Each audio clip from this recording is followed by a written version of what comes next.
The Armenian land has always been a crossroads of trade routes. 2,000 years ago, the famous Silk Road, through which merchants transported various goods from China to Rome, passed through Armenia. Armenians were among the best in this, as trading was considered a true science, even taught in schools. While exporting silk and porcelain from China, the Armenians imported to China Vardan garmir, Armenian cochineal, carpets, medicine, jewelry, and wine. China and the other countries in the East consider Europeans and Christians dangerous for their culture and identity, and forbade their entrance into the country.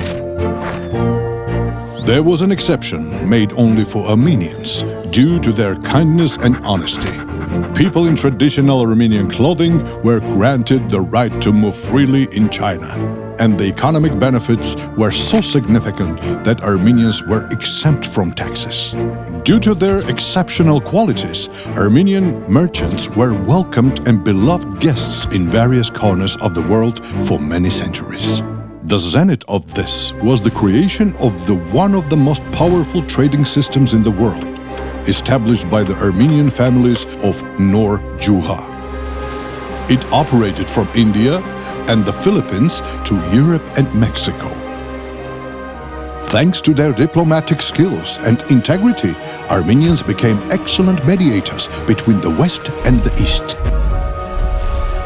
The English even advised against making deals in India without Armenian mediators.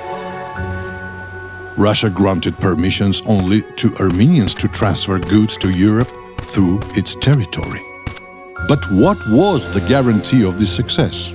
The Armenian merchants established mutually beneficial reactions with everyone by receiving and, of course, giving something in return. Ar Yevtur, take and give. This was the formula of honest collaboration for Armenians. The local lords guaranteed the security of Armenian caravans in exchange for money and the promise of bringing new caravans in return. And Armenians always kept their promises, as it was a matter of honor for them.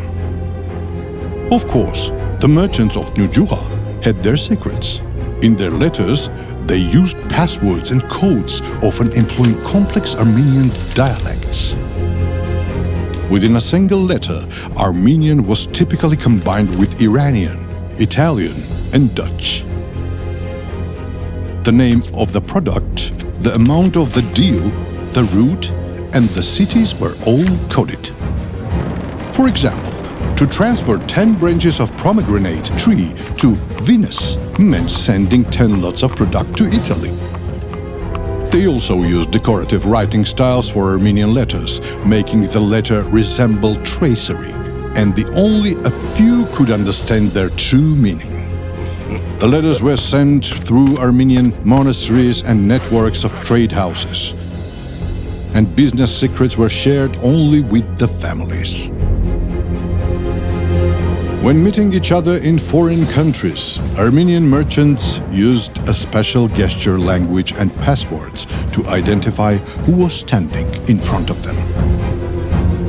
The secrecy allowed the Armenians to minimize losses, protect themselves from thieves, transfer goods from one side of the world to the other before anyone else, and be the first to learn about the new products and markets. It was Armenian merchants who brought coffee to Europe and opened the first cafes. The trading system of Nor-Juha operated flawlessly for 200 years, bringing wealth, fame, and glory to Armenian merchants. Today it is not only a source of pride, but also proof that success can be achieved through wisdom, organization, innovation, and most importantly, honesty and diligence.